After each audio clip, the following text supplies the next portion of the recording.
Moin,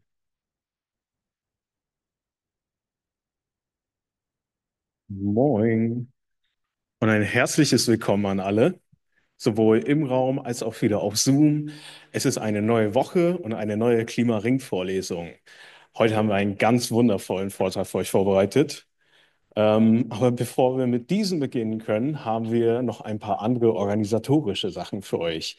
Nämlich, vielleicht habt ihr es bestimmt schon mitbekommen, beginnen ab heute Abend die Online-Tests. Genau, wir haben mal einmal eine kleine Einführung für euch vorbereitet, für alle, die noch nicht an diesen Tests teilgenommen sind. Es ist an sich ganz einfach, man muss es auch erstmal einmal nur gehört haben. Zur Durchführung und Bedienung der Online-Tests. Zuerst mal, wo findet ihr die Online-Tests? Je nachdem, an welcher Universität ihr eingeschrieben seid, gibt es unterschiedliche Lernplattformen. An der Universität Hamburg findet ihr die Online-Tests auf OpenOLAT. An der HAW und der HCU findet ihr die auf dem Moodle, im Moodle-Kurs und an der TU auf Ilias. Nochmal eine kurze Anmeldung für die HCU. Die Teilnehmenden der HCU haben sowohl die 4 Online-Tests als auch eine zusätzliche Abgabe. Aber das sollte euch bewusst sein, wenn ihr an der HCU studiert. Gut, was ist noch zu beachten? Es wird insgesamt 4 Online-Tests geben. Der erste startet heute, die anderen Termine könnt ihr hier entnehmen. Die findet ihr aber auch schon auf allen Lernplattformen. Und die beginnen jeweils immer um 20 Uhr.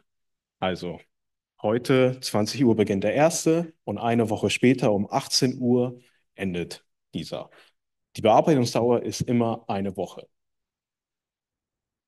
Gut, wie sind diese Tests aufgebaut? Pro Test gilt es gibt so ungefähr 10 bis 12 Fragen und ungefähr 30 Punkte, die zu erreichen sind. Kleine Abweichungen sind natürlich möglich. Pro Test gibt es einen Versuch. Das heißt, wenn ihr den Test abgegeben habt, könnt ihr keinen neuen Versuch starten für die Online-Tests. Ihr habt aber während des Bearbeitungszeitraums Zeit, diese zu bearbeiten. Das heißt, wenn ihr sie noch nicht abgeben wollt, dann ist das auf euren Lernplattformen auch noch möglich. Bestanden habt ihr diese Tests, wenn ihr mehr als 50% der Punkte erreicht. Das ist der Punkt, an dem es ein kleines bisschen knifflig ist. Die Testergebnisse sehen folgendermaßen aus. Erstens sind sie nach Ablauf der Testphase ab 20 Uhr für 7 Tage einsehbar. Also auf den verschiedenen Lernplattformen sieht es natürlich anders aus, aber ihr könnt, nachdem die Testwoche vorbei ist, eure genauen Ergebnisse einsehen. Angezeigt wird euch dort eure Punktzahl, eure eigenen Antworten und die Musterlösung für die Tests. Ganz wichtig nochmal, zum Bestehen des Kurses, nicht der Online-Test, des gesamten Kurses, ist die Gesamtpunktzahl aus allen 4 Online-Tests entscheidend. Das heißt, ihr müsst in allen 4 Tests insgesamt mehr als 50% der maximal möglichen Punkte erreichen. Warum ist das wichtig? Einmal unser Beispiel für euch. Mal angenommen, ihr habt im ersten Test, seid ihr leider durchgefallen, ihr habt nur 14 von 30 Punkten geschrieben. Das heißt, nicht bestanden. Jetzt kommt aber der zweite Test. Und ihr habt von 30 Punkten 26 Punkte gemacht. Den Test habt ihr also bestanden. Das heißt, die Ergebnisse aus dem ersten und zweiten Test zusammengepackt, habt ihr über 50% der Punkte. Und wenn ihr das bei allen 4 habt, also mehr als 50% der Punkte insgesamt, habt ihr bestanden. Und damit auch den gesamten Kurs bestanden. So, was passiert nun am Ende, wenn der 4. Online-Test vorbei ist und das Semester sich dem Ende nähert? Dann werden wir die Gesamtergebnisse auswerten und ihr werdet sie auf den Plattformen eurer Universitäten finden.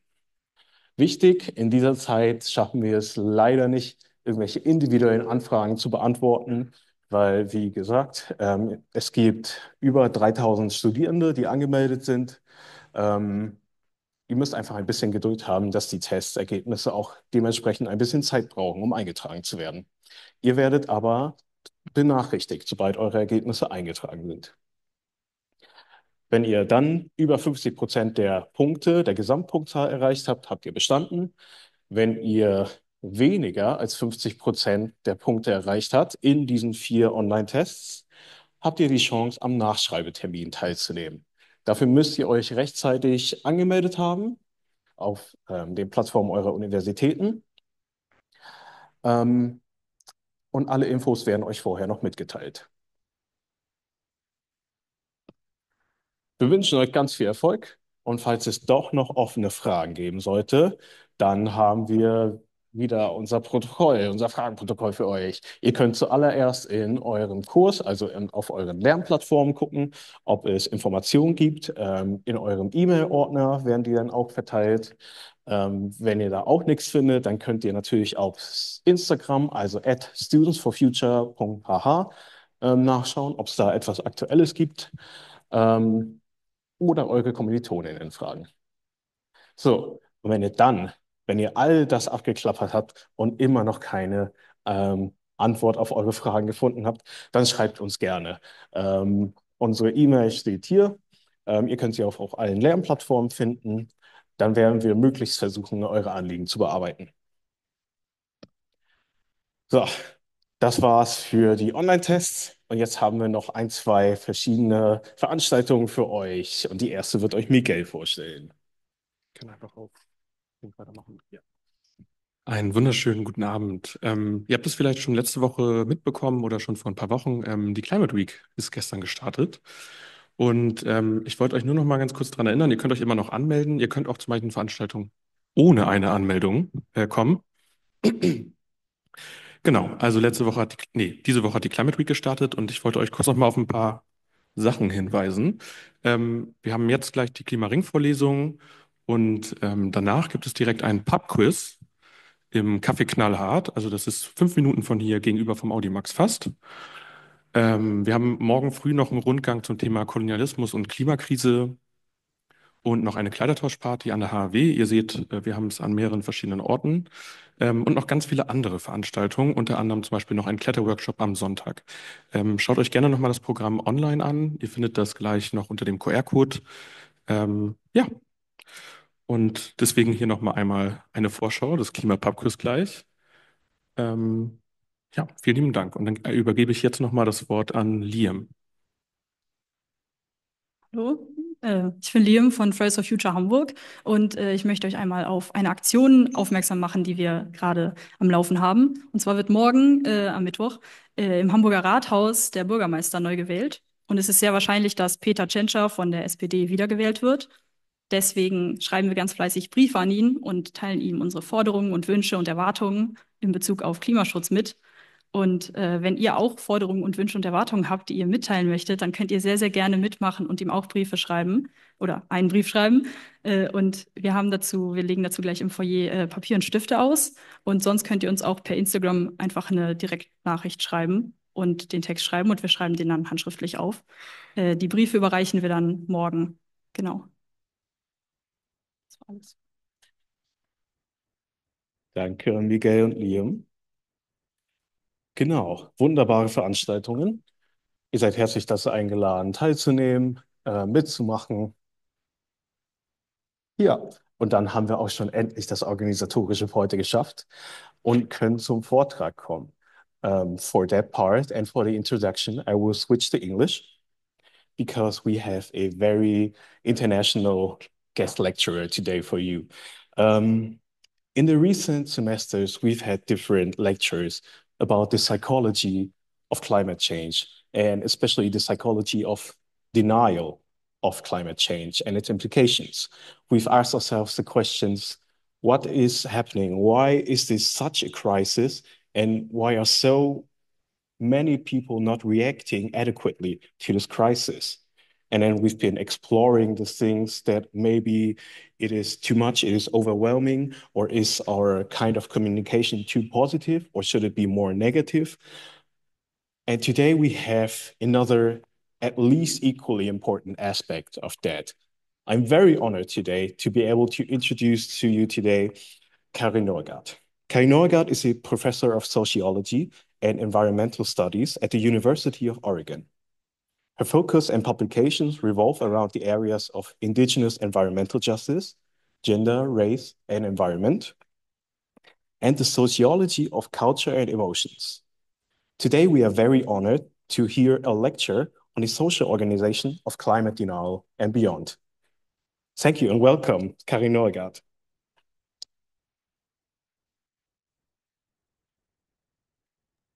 Thank you. If I can find the unmute button. Can you hear me okay?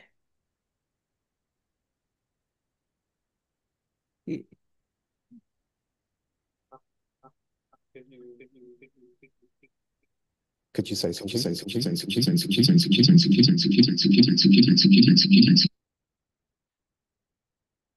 Let's see. Shall I try now? Good. Okay. Wonderful. Wonderful. It's and you see me on the screen. I don't see me yet, but okay, I can see Danny at least. Wonderful. Well, thank you for having me. It's quite a surreal experience. I think especially not really seeing any of you, but it's really an honor to be here and I to be with you, whatever here means these days. And I uh, really just want to acknowledge the importance and thank you to Danny and everyone on the tech committee and the people that have been doing Fridays for Future there and that are doing all the organizing that you are leading into and have been doing, and also those of you that are doing whatever the class portion of this is and the learning that you have around climate change. And I just want to start by acknowledging that it's a very difficult thing for any of us to put our minds to, and that I think it's important that you take care of yourselves as best you can as you're doing this work. And of course, you know, my experience is a little disjointed because I'm not with you. But I think that human connections are really an important piece for all of us moving forward and sort of really being able to have not only the courage at some level to think about this, but the resources and the thinking together to work on the problems. So that's a little pitch of appreciation and thoughts for all of you. So what I want to do is share my screen and talk about work that has been shaped really a very big portion of my life. I and I want to bring together a couple different parts of research, some research that's actually appears at the face of it very different, and I experienced it in very different ways as I was doing this work, um, and and and bring it together, hopefully successfully for you all in the context that you're in. And again, I don't know all of the what it feels like for each of you day to day as you're thinking about climate change. Obviously, here in the United States, the immediacy of our political situation is um, profoundly shapes how we think about climate change, how much fear it is, what feels possible. And again, specifically thinking about political mobilization raises very important questions about political mobilization and how we achieve it. So I'm looking forward to the Q&A as well. And so hopefully as I'm speaking, you'll be coming up with questions for that. So, as Danny indicated, I'm a sociologist. Most of the people who think about denial are psychologists. And so I will explain for sure how my work is sociological, because as much as individual or more psychological denial is incredibly important, and I will use some psychological theory in my words to you, I am very much a sociologist, and I think about denial as a collective process. And I hope that that will be evident.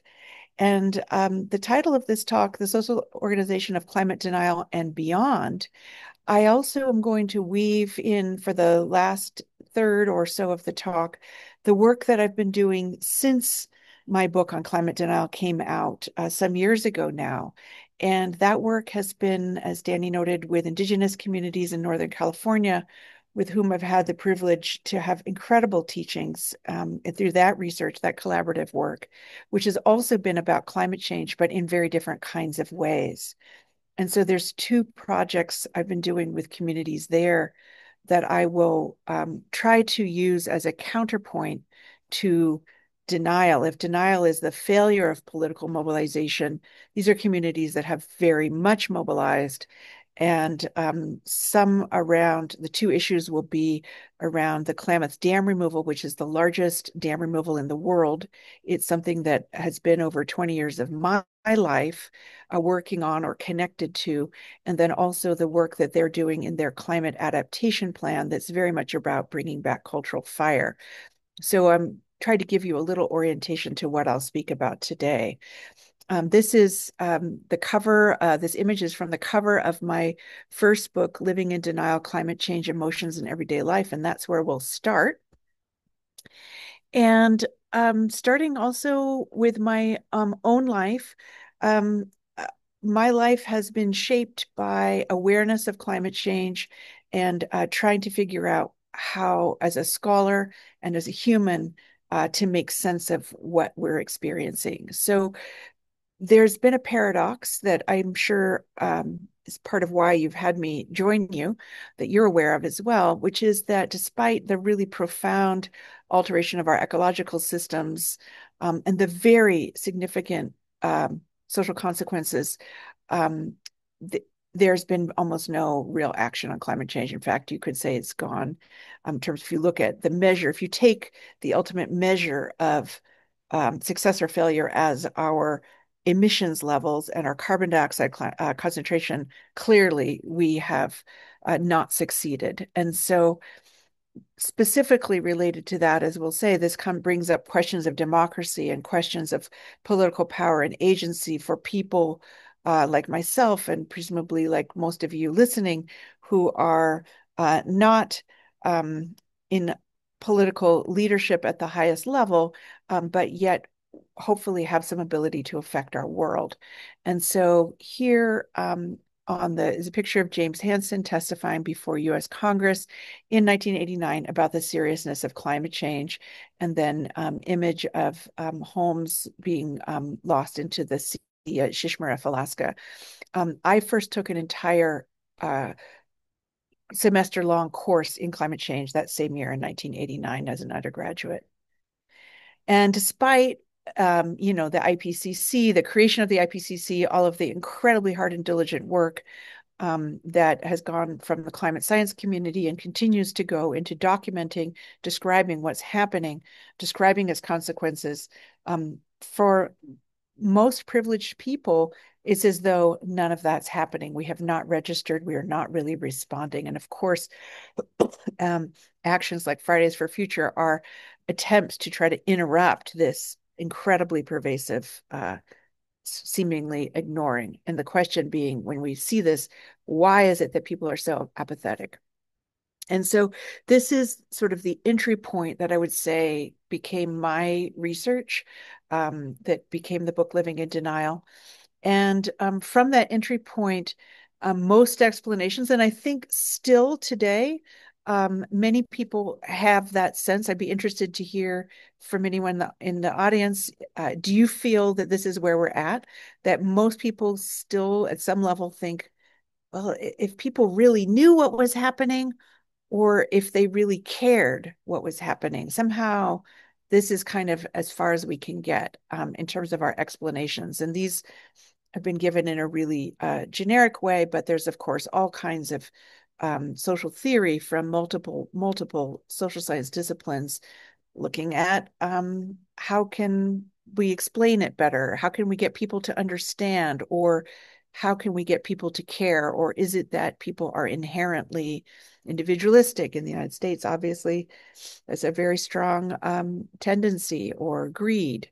So I'll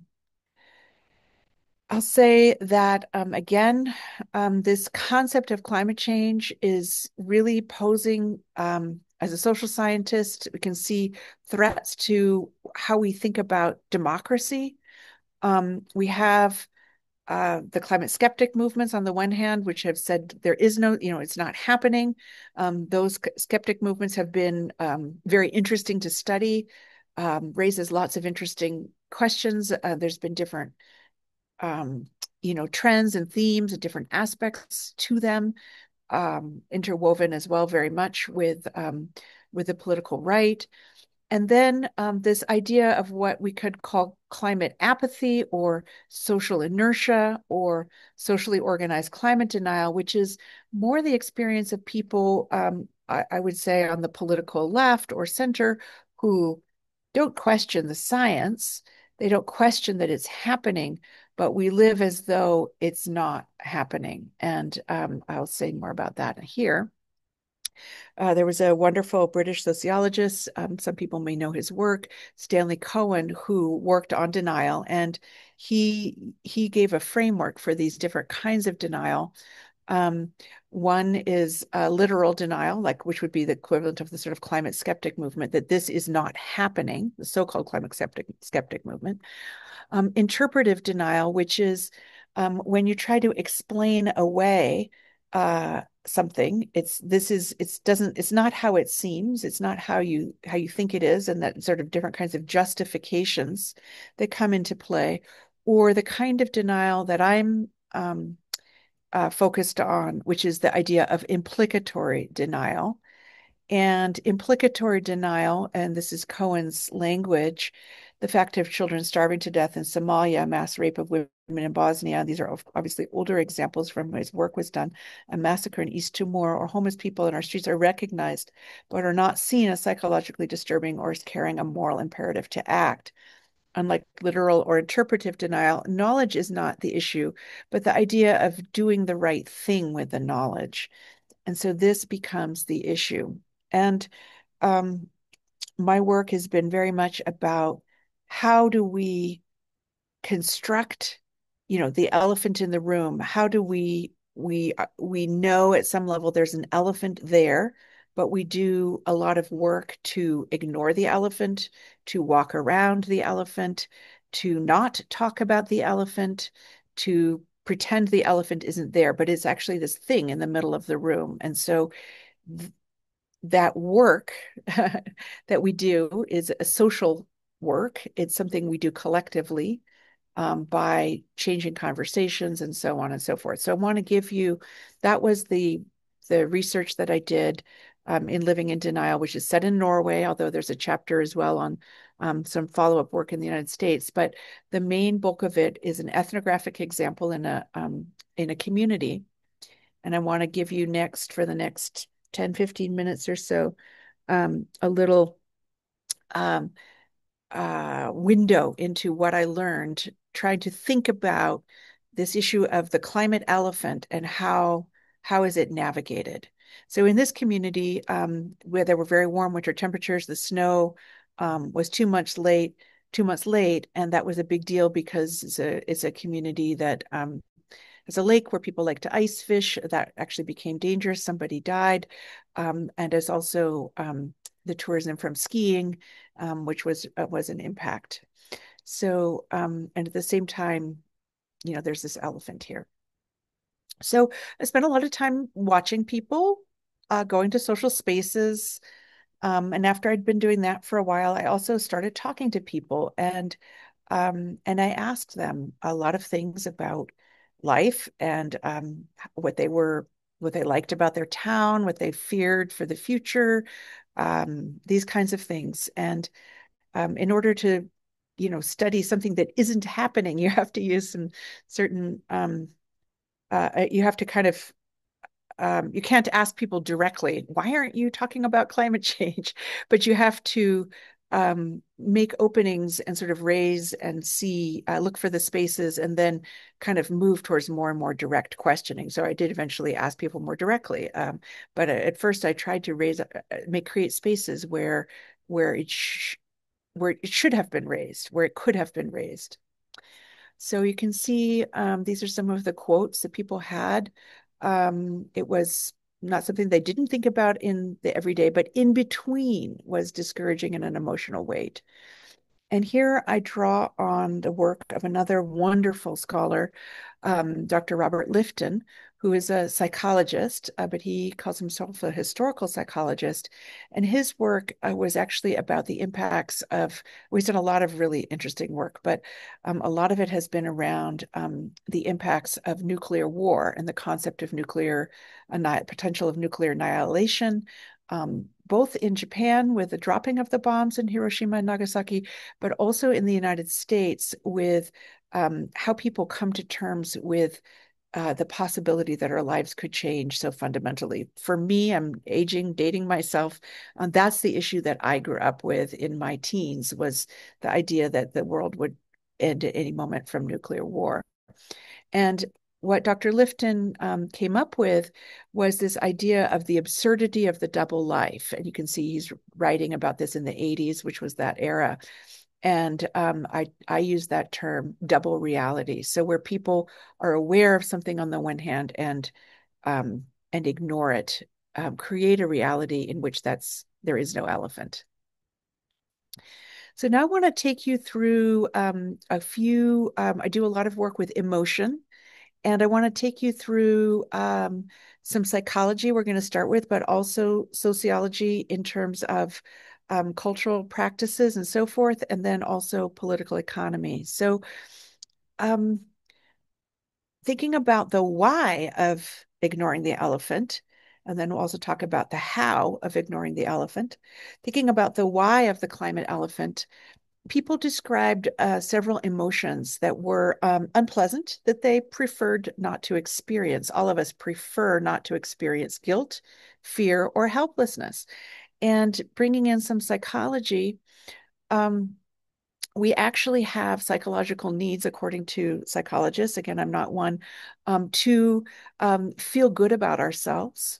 So in terms of guilt, both individually and collectively, to have a sense of security. Ontological security is that sense that the world will be a certain way, something that's very much at play for all of us now. I understand, for you in Europe, obviously in very different ways, but for us in the United States with Trump coming in and the way the world is changing very rapidly. And a sense of, in terms of the climate, coming back to climate, though, a sense of helplessness. And yet psychologically, we have a need to feel that we are powerful people and to understand ourselves, identify as powerful. So here again, the last psychological theory I'll mention is this idea of cognitive dissonance, which is apparently so powerful.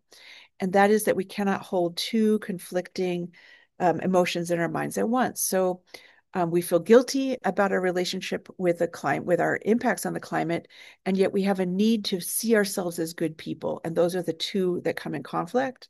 Similarly, we have fear and yet about the future, and yet we have a need to experience a sense of order in the world. And those are in conflict. And then thirdly, helplessness. We feel helpless, and yet we have a need to experience ourselves as active agency, as powerful actors in the world, and to see ourselves that way. It's also around identity. Now at the point where, my gosh, I feel like I've been talking at you for a long time. And if we were doing a class lecture, I'd give you a break and do some back and forth. So for those that are watching this later, you could pause and do something, do an exercise here, see if how this plays out for you. Talk to a neighbor. But since we don't have access, I don't have access to that format, I'm going to continue. So what I want to do is give you a couple of examples of each of these. So here, and most of these are both from Norwegians and Americans.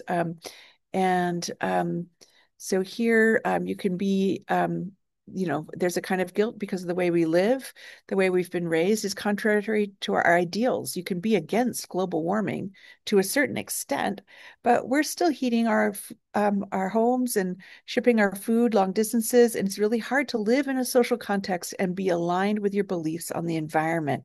This is a concept that Durkheim, for those sociologists, that Durkheim called a social fact. It's a social fact in the United States that you pretty much need a car. Not so true for much of Western Europe. It's a social fact that it's difficult or expensive to get local food. And these are things that are beyond the individual to just change. We can, spend money or create other structures, but these are social facts. Let's see. Now my thing is not, oops, okay. So another emotion, the second emotion was this one of fear. And these are people making snow, in case you can't tell. It's not artificial. This is one of the things that happened and was on the front cover of the book is people skiing on 100% artificial snow. And that did happen in the town. The ski area opened with 100% artificial snow, although that image is from elsewhere. Fear of the future. We've come so far that we've begun to see that to protect or not protect the environment we're living in 100 years, it's possible the environment will be damaged to the point that it isn't possible to live on Earth anymore, you know? And then helplessness. I think there's a lot of people who feel that no matter what, I can't do anything about that anyway. So I might as well protect myself. Or that's like where I feel the most helpless. I have all this information, but what the hell do I do with it? Yeah, I can write a congressman a letter, but in all honesty, I'm not sure that one person can make such a difference. And again, in the United States, we're very much in a time where this is being the sense that maybe whether or not we have power and agency is definitely being magnified and weaponized against us. So now I want to talk a little bit about the how, because if we have these emotions and we have these psychological aspects in terms of needs, um, uh, and yet we want to think about this as a more big picture. So because denial isn't individual, it is collective. And so how do these emotions intertwine with the more what sociologists call the meso level, which is um, the level at which there are different kinds of social norms about what you do and don't say, and what you do and don't feel. And these norms of attention, what you pay attention to, conversation, what you speak about, and emotion, what you can feel, how much, which emotions you can feel. Of course, these are very gendered and so forth. These are powerful, but mostly, unless you're a trained sociologist, invisible that aspects of how we experience. They are social facts that shape, because we otherwise will be told we're crazy, we'll be outcast, what we actually do talk about and feel. And so I want to give some examples now of what people have described, how they manage to ignore the climate elephant. So one is that we can't dig ourselves into depression, right? Of course not. You can even hear the, of course. We control our exposure to information. We have selective attention. Everybody has to do this to survive. I don't listen to the news first thing in the morning on the radio. I might listen to the radio in the evening, but I get very agitated and I can't focus on my day. I can take news in more on my screen, but not, or, so forth, in order to be able to be present to do this talk for you, for example. So, we might not read all the details, but it's better not to know everything. People also talk about through this production of the selective attention that you have the knowledge, but you live in a completely different world. Again, this double reality. Another example of selective attention has to do with time, right? How time and space, how far ahead into the future we think. Do we really think about what things will be like for our children, for our grandchildren, whether the bird species that we care about will still be here? What's going to happen to the landscapes that we love? Or do we not do that? And similarly, across space, it's terrible to think that we live so well while others live in such miserable circumstances. Of course, it's good to have a comfortable life. I enjoy it, but I feel so bad about the others. I have a guilty conscience. That's why I try not to think about it, to keep it at a distance. Okay, so the first part of the how has to do with these collective norms and of feeling, of attention, of space, of conversation, of what you talk about. The second thing that I spoke about, or that I noticed, was the way that people create these different kinds of justifications and ways of managing things. So in the US or in Norway, people talk about, well, at least we're not as bad as the Americans.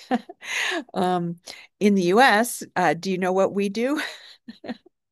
those of you that are watching and have a second, you can ask yourself, what do you think what do you think people do in the US to make themselves feel better? How could we possibly feel better? Oh, we focus on the Chinese. Well, Chinese are, developing like crazy, or the climate skeptics. Those are the people who say climate change isn't real. Those people are the problem, not myself. Similarly, in Norway, there's this sense of Norge er et lite land. Norway is just a little country. There's not, playing down the amount of power that people have, and an emphasis on, and of course, there's truth in these, right? They wouldn't work unless they have an element of truth. But the point being, they are also ways of distracting from facing this uncomfortable situation. And this is the how of the climate elephant. Or understanding, say, developing a Norwegian identity that's very close to nature and sort of pure and simple. And so that's, I did some work about that in the book as well. Another way, sort of justification aspect, is what Robert Lifton spoke about as claims to virtue, and he came up with this term, listening to and studying the doctors in concentration camps and during the time of the Nazis, how did they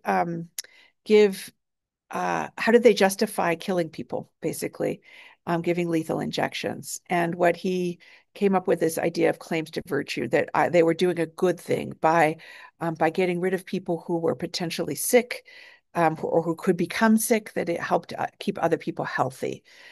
So very disturbing context for this concept, but a claim to virtue. So I use these to look at, in Norway, there's more as well, but that Norwegian oil is cleaner, that gas is better than coal, these kinds of justifications. Okay, this is sort of wrapping up now, this business on the idea of climate denial. That climate denial then is a social construction that's happening.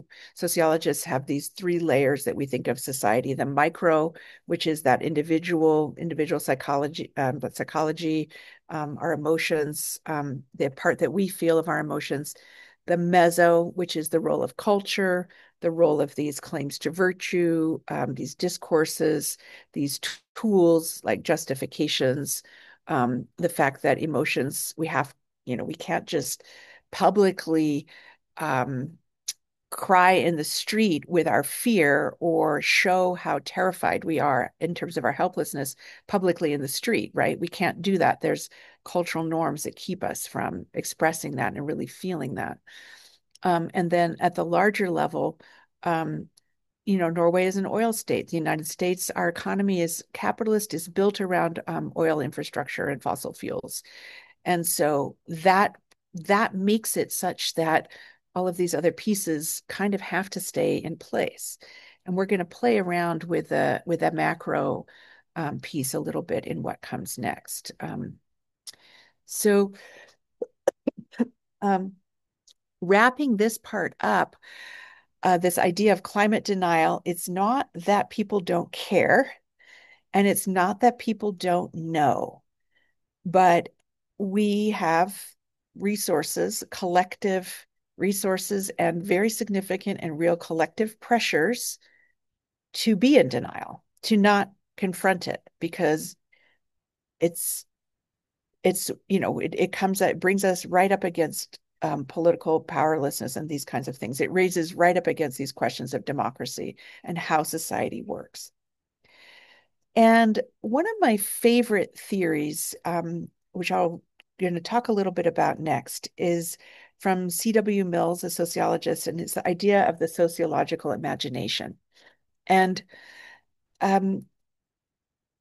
he says that the sociological imagination is critically important because we have to be able to imagine our lives as they actually are. And in fact, we can't, because we don't see, because social structure is very invisible. So if I lose my job, if I'm targeted in some way, understanding that that is not a personal failing for me, this would be having a sociological imagination, is when you can see the relationship between the personal and the political. It's not a personal failing. It's because of the economy. It's because of an authoritarian regime, these kinds of things. That's the sociological imagination.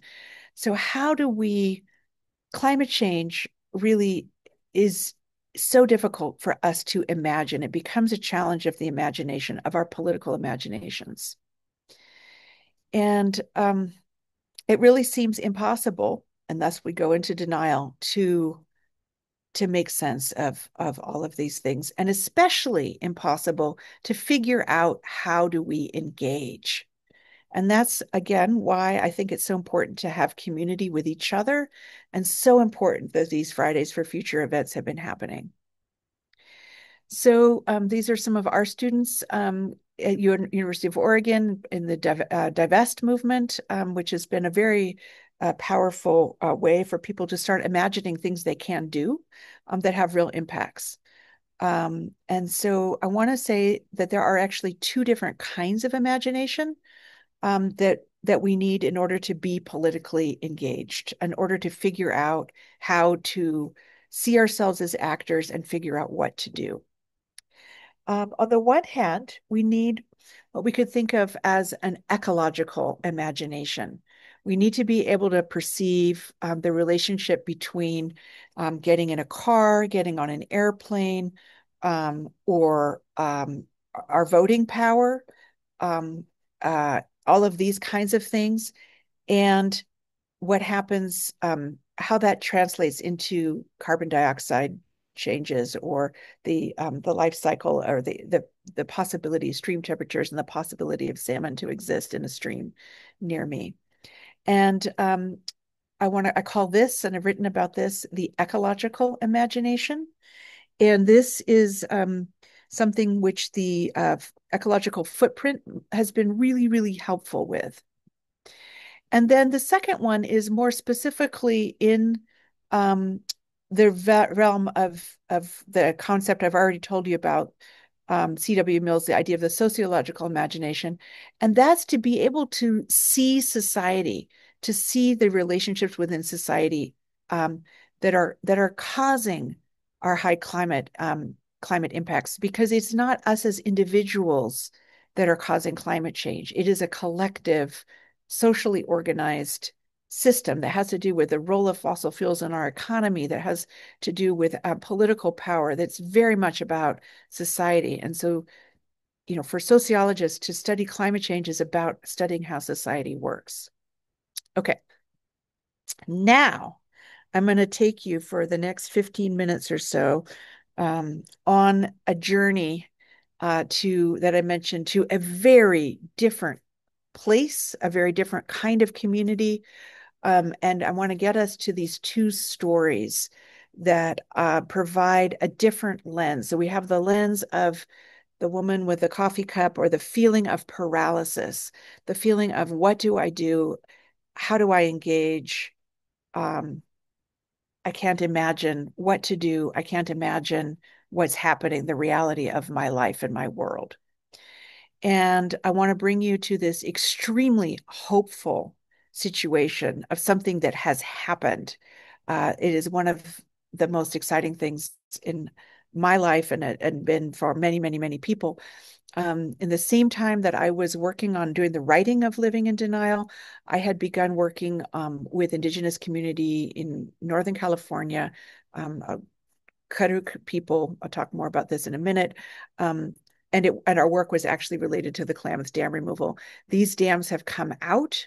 They came out a year ago now, and the last one was out by June of last year, of 24, and is the largest dam removal in the world. There were 4 of them. It was a major win for salmon, and it was a tribally led effort. It was Indigenous nations in California and Oregon that absolutely were responsible for this happening, along with many, many, many other people. But the Indigenous values, the Indigenous vision, and many aspects of other aspects as well, which you can ask me about in the Q&A if you like, but it's kind of the subject of another talk. So In particular, on the left in the photo with the drum is my colleague Ron Reed that I'll be introducing you to in more detail with some of his words. And on the right is Jeff Mitchell, who was the chairman of Klamath and Modoc tribes at the time. And in the middle with first the buffalo, now the salmon, is Frankie Myers, who was has been a vice chairman for the Yurok tribe. And well, let me get that wrong. He's in political leadership also in the in his county, and I don't want to misspeak on exactly what position he has now. In any case, this picture was taken in Edinburgh, Scotland, at a very exciting strategic moment. There are people who worked on the Klamath Dam removal for 4 decades. I worked on it for 2. I don't know when the time this picture was taken, at the time I began working on it, if anyone really believed it would happen. But it has changed. It has been not only a phenomenal ecological restoration event, but it has been a really positive, empowering experience for those of us that worked on it. Let's see. So this is my screen. Okay, there we go. So this is my colleague, Ron Reed. This picture was taken last fall. He's a traditional dip net fisherman and a medicine person. He is at Ishipishi Falls here, and you can see that he's fishing with this dip net, and he's caught several salmon. There's actually 2 salmon in that net. And my relationship with Ron has been a research relationship in the beginning. It has changed every aspect of my life and career and 3 generations of my family's lives as well.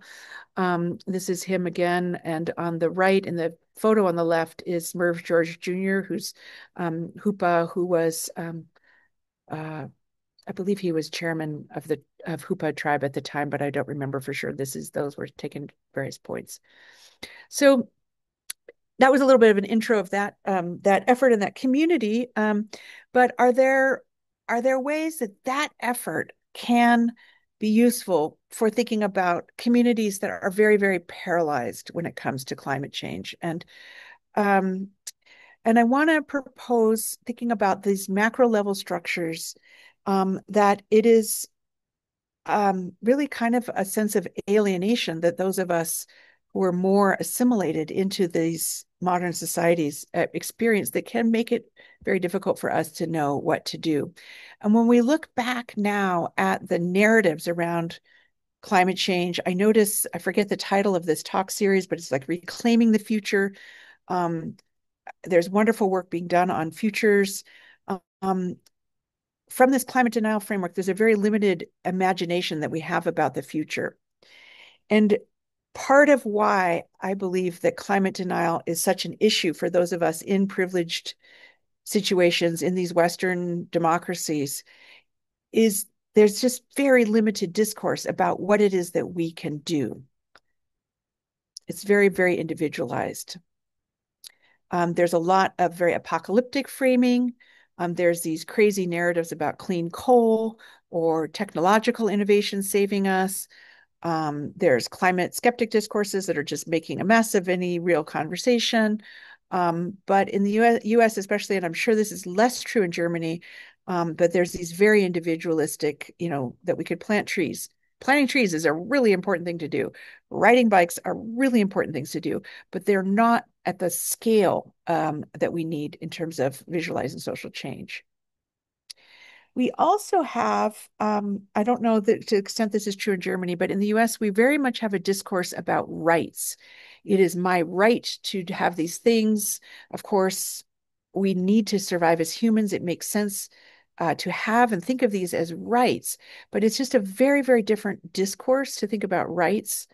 And I want to turn thinking more to these Karuk perspectives, and again holding up a counterpoint of a way to maybe be with the situation that we have, which is, instead of about rights, is about responsibilities. And of course, many cultural traditions have ethics of responsibility, and it's very strong for Indigenous communities. Values of stewardship, responsibility to relationship, and to future generations really have been fundamental in the achievements that people have made in the Klamath Basin. So rather than nature being something that's being in jeopardy. I mean, it is in jeopardy, but something that we have a right to nature or something. We have a responsibility to other beings, to our family. And I just love this photo of this Yurok kid cuddling up against those big salmon. So again, instead of this rights framework, thinking about having a responsibility. And we also need to have more of a social and political imagination. And again, I'm also going to propose that this is coming out of an alternative here, which is coming out of Indigenous, and in this case specifically, Karuk modeling of what's happened on the Klamath Basin. So here's this for a different way of seeing climate change.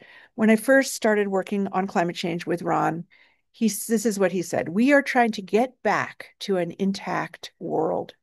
Climate change can be a vehicle for that because of the awareness it brings to so many about limitations in the current management practices. We believe there's genuine interest in Karuk perspectives about how to care for the land, and we offer these explanations in the hope that this is true." Okay, so it's not that climate change is not happening, but that it is actually a strategic opportunity. Instead of it being doom and gloom, it's a strategic opportunity. This is a very different kind of political imagination. And I will briefly give another example as well that's a little more climate specific from the Klamath Basin in terms of climate change as a strategic opportunity. A dangerous one, right? This is again this is Copco 2 Dam. At the end of the slide, I will this presentation, I'm going to show you a picture. My sister and I had the privilege of standing where that building is located back in January, and we'll get to that at the end. That dam is now gone. So I want to say that the mobilization around the Klamath Dam removal and sort of the ethics of responsibility, the sense of doing something even when you don't know if you'll succeed or not, as an ethic, as an approach. And then in terms of the Karuk tribe's climate planning, and I apologize, I'm giving a lot of information I'm trying to pull together into this talk, so hopefully it's going to make sense to you. When Ron speaks about trying to get back to an intact world,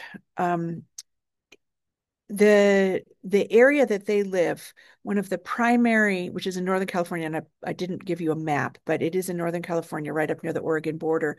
The primary climate stressor there has been really, really hot, high intensity, dangerous fire. And I know people, you all hear some about the fires that we have. I know there's been increasing fires severity and dangerous fires throughout Europe as well. And so, but in the case of Karuk people, this fire is not just because of climate change, it's also because we have this whole smoky bear phenomena and the ways that people have been taking care of the land using fire, proactively doing cultural burning, has made it so that now because that was prohibited, now there's so much fuel and the fires are really, really dangerous. And so that's the strategic opportunity. Now that climate change is happening, everybody else is realizing that there's these really dangerous hot fires, and Karuk people have been trying to do that, to bring that fire practice back forever and ever and ever. So this whole climate adaptation plan is focused around fire. This is actually most of the work that I personally have been doing for the last 20 years, besides the work on the Klamath dams, is this kind of work. I'm not going to say more about it now. You can ask in the Q&A, but hopefully those examples are just a counterpoint of a different kind of political imagination. So climate change is an opportunity to get back to an intact world. What would that mean for somebody like me? What could that mean for any of you? That's a question I want to leave you with. That's a question that I sit with. I'm not quite done with the talk. I've got a few more slides, but we are very close. But I want to think about what is that intact world? And part of what's missing, again, is this ability to imagine. Part of what we have lost, I think, in Western democracies, in Western capitalist societies, is this ability to understand how our world works and to imagine social change, imagine ourselves as actors. This has not been the case for my Kari colleagues. They have been very easily able to see the relationship between that's Iron Gate Dam that's no longer there, the loss of their salmon as a food source. This is also from work I've done with them, and having to eat food out of a can because you don't have a flourishing ecosystem anymore. So for me personally, and I think for many of us, there are opportunities to listen and learn from people who have been involved in long histories of struggle, communities that are not as attached to the idea that the modern world is the only way it can be. And that maybe the modern, what we think of as everything about modernity, the level of control that we aspire to, the level of alienation that we experience, is not inevitable or has not made us intact. And this is a photograph of one of the people that I've learned the most from in my life so far. He's a Potawatomi philosopher named Kyle White, and he's been writing how for Indigenous peoples, climate change or the Anthropocene is not a new thing, but it really is on this long continuum of social disruption, of political and ecological disruption. And so that's similar. That has been similar to the way I've understood what's been happening in Kari country, in terms of this long history of struggle, of colonization, and now finally the rest of the non-Indigenous people are starting to wake up, and therefore climate change is an opportunity. So one of the things I want to just close with a couple slides now that we can do, I think, is lean into our relationships. We can lean into the responsibilities that we have to each other, the responsibilities that we have to other people. And through that, we can find our political and social imagination. Climate change, we are very going back to this idea that there's these different kinds of imagination that we haven't been able to have, but we are starting to have now as the climate changes. We are starting to see that we have a relationship to the rest of the ecosystem, that we need one another. I think this is, for me, COVID was a very interesting, as a sociologist, COVID was a very interesting time because it was a time that we started to see that we need each other and that we affect each other.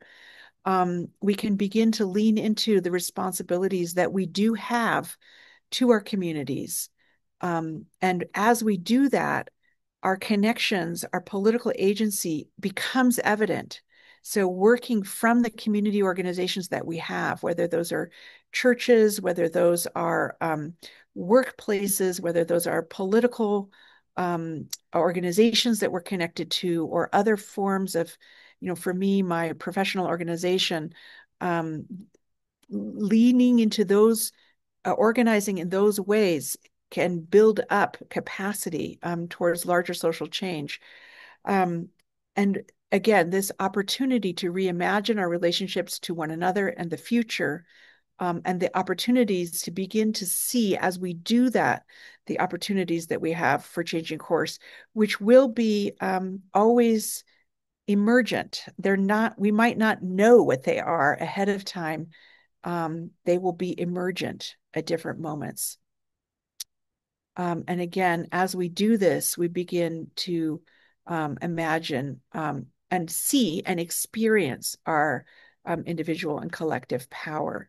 So I hope that is going to has brought together for you both a description of the idea of climate denial and the inertia and the collective inertia, but also an example through this real occurrence of of a very big thing that people did not think was possible. And again, seeing for me, I tried to describe how that was possible in part through people not deciding to give up, even though it didn't seem like they would necessarily succeed, and really leaning into relationships and community to get there. And then as well, the example about thinking of climate change as a strategic opportunity to remake our world the way it needs to be. So this is the photo I told you you would see at the end, which is my sister standing at the spot where that powerhouse, that building was. You could see how large that dam was. You can see that the river is flowing through it. You can see a little bit in the if you look on the hillside upstream there, you can see where the vegetation is dead because of that had been inundated by water. So yeah, so thank you for your work, for listening. And may our earth flourish. May we each experience that we are connected to each other and this earth, and may each of us experience the power and agency that we do have. Okay. See how I did for time. I think I did okay. And I want to hit this stop share button and so that you can see me. And yeah, thank you.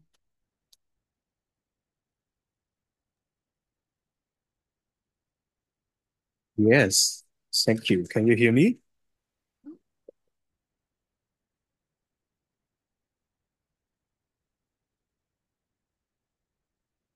But now I don't hear you. Okay, but yeah, that's okay.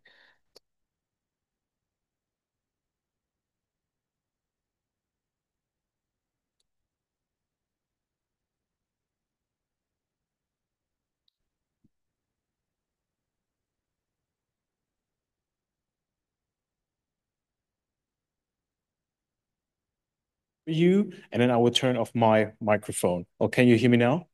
I do hear you, yes. My phone was off. Sorry, sorry. We have Okay, to be a yeah, I bit missed delicate this. about the sound in a room.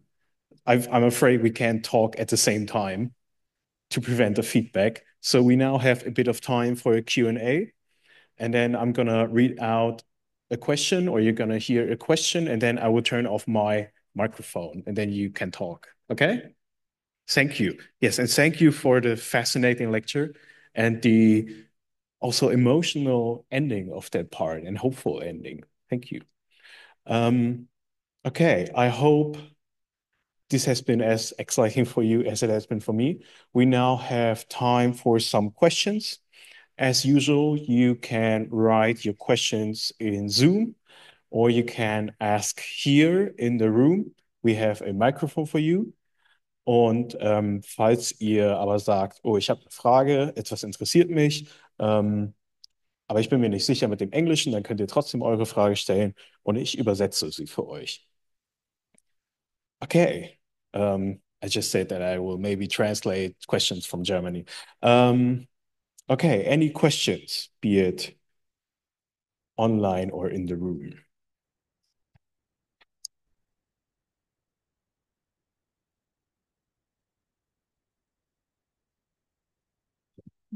Danke. First of all, thank you very much for all this information. I think it will help a lot of us with our own personal struggles and emotions regarding climate change and advocating for overcoming the problems associated with climate change a lot. And I would be interested in how life for the communities living with the river now has changed after the dam is removed, and whether there are new projects that you have in mind, or what if there are new perspectives, new horizons to work towards. Okay, turning the microphone to you. Thank you for that wonderful question. Yes, absolutely. And if I can, I won't probably be able to find it during the Q&A to put in the chat, but there's a wonderful short video that was on, I think, a New York Times story about my friend Ron's son. Well, it's a video of my friend Ron's son walking to the river with his daughter on his shoulders and talking about how, he grew up watching his dad struggle and fight for this, and now it's happened, and he can spend more time by the river with his daughter. I think that one of the next research projects that I do hope to do actually is to do a bunch of interviews with the people who've been involved in this, because it is really an extraordinary thing. And I'd like to help illustrate all the layers of the importance of what's happened. And one of them, of course, is that when you achieve a really big thing, there are all kinds of social and cultural, you feel good. I mean, you feel powerful to have done this and to be a part of it. And so a whole generation, you know, um, there are probably, I'm just making up this number, maybe 300 people who have been, maybe more, who, like me, have worked on this for 20 years or more, for whom they feel very personally connected to like their work was shaped for a long time on this project. Maybe it's 500, maybe it's 800. But I can tell you that people who've been in my life for 20 years, they've heard me talk about this a lot. And so there's like a ripple effect for every person that's been involved.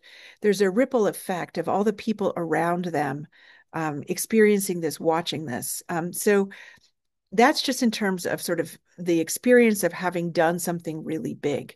And then there's all kinds of other things that have happened as well. There was a lot of indigenous science that was a part of indigenous knowledge that was a part of the effort. And that that's Western science has mostly dismissed a lot of that information and those knowledge. So that's like a cultural revitalization in itself, that now indigenous science is being seen as so important and understood as important. It's built political power. It's very, very, very good for the fish. It's really fortunate this year. So when those dams came out, there's a large amount of sediment behind the dams, and that's not good for the river system.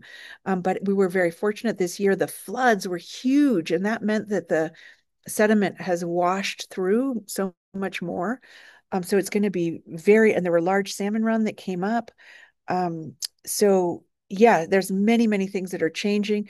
It is also still a community with intense poverty, intense food insecurity, lots of drug use, high fire risk. One of the things that people are working on is wildfire and bringing back cultural burning and other cultural practices. But yeah, thank you for that question.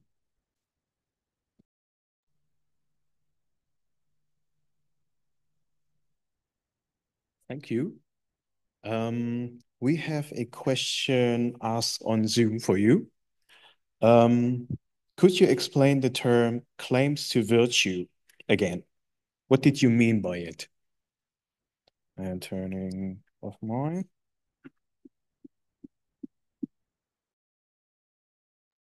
Yeah, absolutely. So virtue is, that is good. Like, and so it's a way of, I just did something that looks pretty bad. And I am telling you a story about how actually what I did was a good thing, even though you think it looks bad.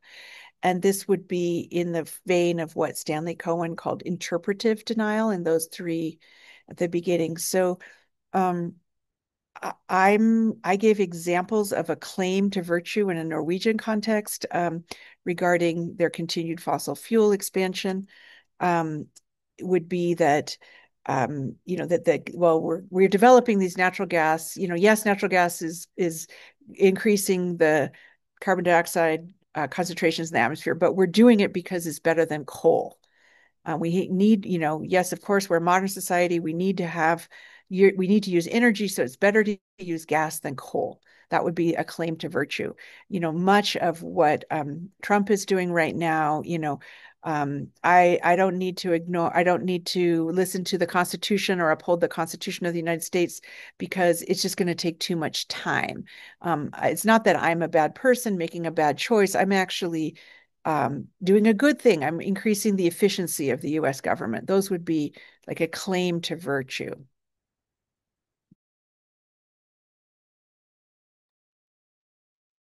Thank you. Do we have more questions in the room?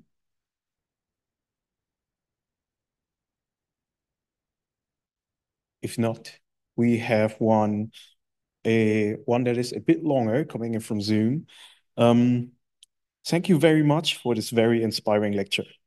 My question is, how do you think it is possible for us to connect to each other in order to regain agency in a society that is built on individualism? Should you focus on the impact you can have in your own social circle, or should you reach out more to people who share your values? Thank you. Thank you. That's a beautiful question. And a really important one. I guess I don't know if there's a right answer to it. I think that both are probably relevant. I think that we are living in times, maybe this is always true, where we don't necessarily know what our actions will be. When I was working on this project, which was my dissertation, I thought this is not happening. It is not coming together. I'm never going to get a PhD. I might as well just enjoy my time in Norway because and I was too terrified to contact my dissertation chair to even ask for help because I was so embarrassed.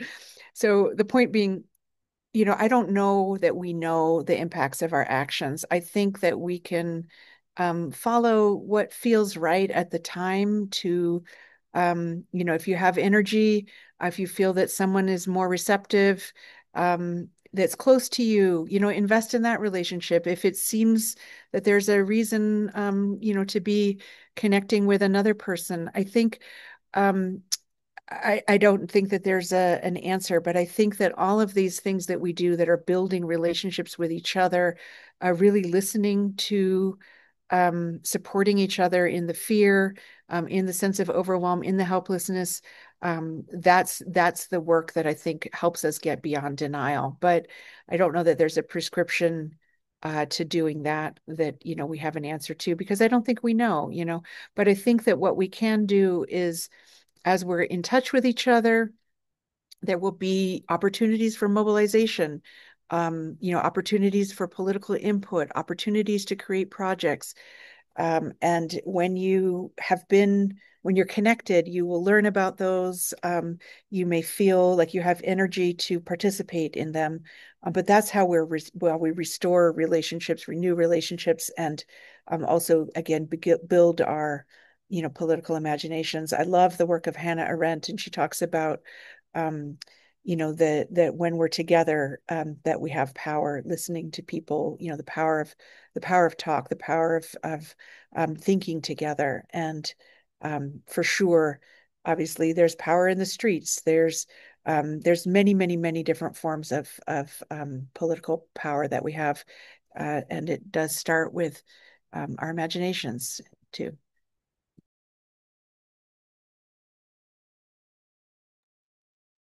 Thank you for the answer.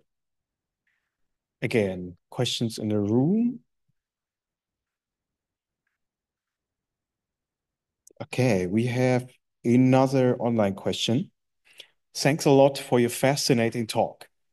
On your research in Norway, did you find major differences in responses from women and men?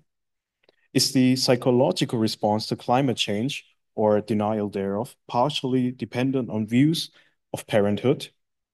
And why isn't empathy a more central category in sociological reasoning?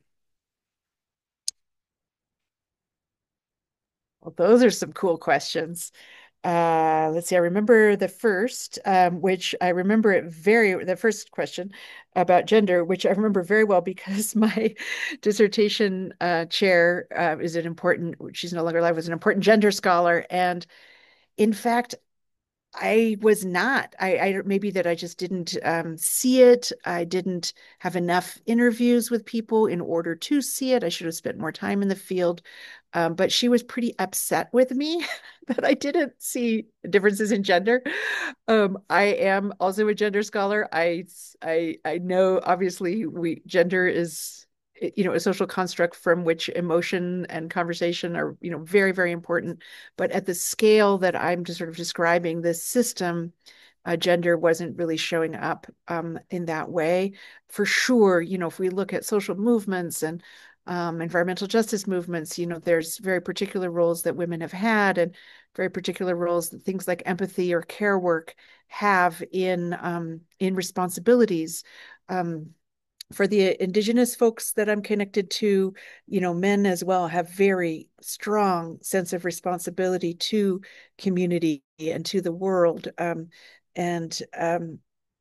think, of course, what those responsibilities are like is gendered in very different ways. So please do that work. It needs to be done. I'm not sure. I feel like people have done some of it, but I'm not sure about anything specific I can think of. And then in terms of empathy and sociology, that is a really interesting question that I have not thought about. And I don't know an answer. I don't have an answer for you, but I appreciate the question. And I don't know if there was a middle part of the question that I skipped. I feel like there might have been.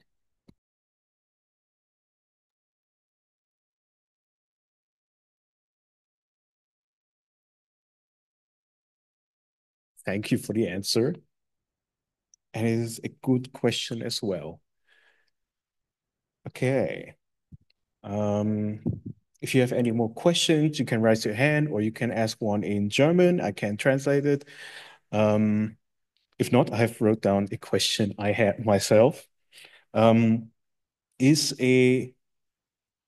I think about back to the different lectures we had, oftentimes a psychological approach describes ways of communicating the climate crisis. And would then, in turn, a sociological approach recommend, because you said there are certain strong social norms, would creating social spaces and social spaces of talking about the crisis, would the existence of such a space benefit the fight against the climate crisis? Beautiful. Beautiful, beautiful. Yes, absolutely. And that's essentially not only so again, when I talk about that social sociologists think about power and social structure on these three levels. There's the micro, the meso, and the macro. And in this case, psychology is really in the micro, and the micro matters, but we think about it in connected to the level of culture and the level of your economic structure. And so, yeah, you cannot just change your communication strategy and think it's going to make a difference according to my discipline because of these other levels that are also part of what's holding denial together.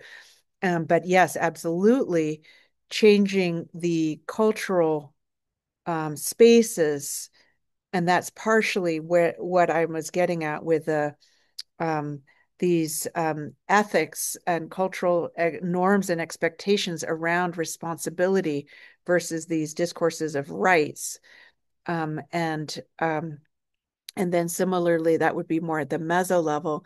And then at the macro level, that indigenous communities are not as attached to the modern society as reality or as a good thing is also what makes the imagination possible. So we could think about the Native folks that I've been working with and their political imagination coming from both, having different emotional elements to it. There isn't the guilt and the fear, and the fear is there. The helplessness can think about that in different ways.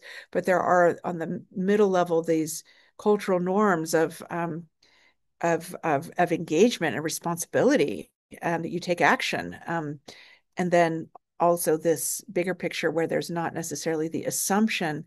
In fact, the assumption is that this modern society is really, really problematic. And the experience is that it's been really problematic. It's been responsible for genocide. And one Native friend of mine said, yeah, when you're Indigenous, someone's always telling you what to do. You have your elders, you have your family, they're telling you what to do. And this is your responsibility to do this and this and this. And so then you sort of go out and do it. So for sure, also we can think about other institutional spaces. Religious communities can be really important spaces where there are ethics of responsibility, where people get together and experience those ethics of responsibility, or other institutions, like a workspace, or a university environment where there's norms around engagement, and support for engagement is the kind of thing that breaks it, not just changing how you communicate, at least from the perspective that I'm coming from. So thank you for that beautiful question.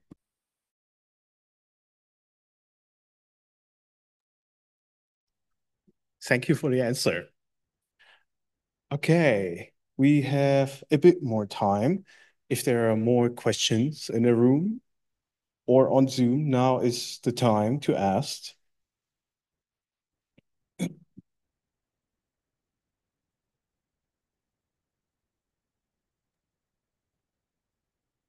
Okay, now maybe one last questions. Your book came out in 2011. A lot has happened since then. Do you have any updates or potential updates for 2025? That's a great question. Sorry about that. I was so excited to answer. I didn't watch you, whether you were muted. That's a great question. In fact, I had applied for a Fulbright that just got denied to Norway to do some follow-up work this next year because I have a sabbatical. But so I am. We'll see what happens in terms of more research that I may do. The world has clearly changed in so many ways, and yet I think there's lots of things that have also stayed the same. But when we, think about, Norway is very involved there's all kinds of new, um, you know, ways that things are being normalized. There's a new techno optimism, um, that's very strong in Norway. And I don't know the extent to which that kind of techno optimism of sort of justifying and we can get our way out of this, which is very much in the vein of sort of the modern society as usual in progress and everything. So there's increasing ways that those play out that are unique and specific, and as well in different places in the world. And I think in the United States, of course, um, the climate skeptic frame has expanded. I'd be curious to the extent that there's a climate skeptic frame in Germany, and whether it's growing or receding. But it also, I think, becomes kind of it's not even about having that argument or not. It's just people are just shifting into implicatory denial and just ignoring it and doing something else. Um, and so, of course, the level of despair around whether or not we have a democracy and what a democracy can survive, and its relationship to climate change with what Trump's doing in terms of fossil fuel emissions and expansion. That's those are real things that are happening now. So I would say many things have changed, and other things, I think other dynamics have some similarity. And ultimately, I would encourage each of you to say, does this fit? What parts of it fit, if any, still, and what parts seem to be changing?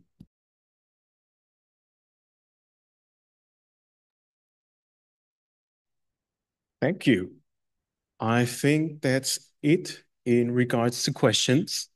So then I thank you a lot for the lecture and everybody for the attention.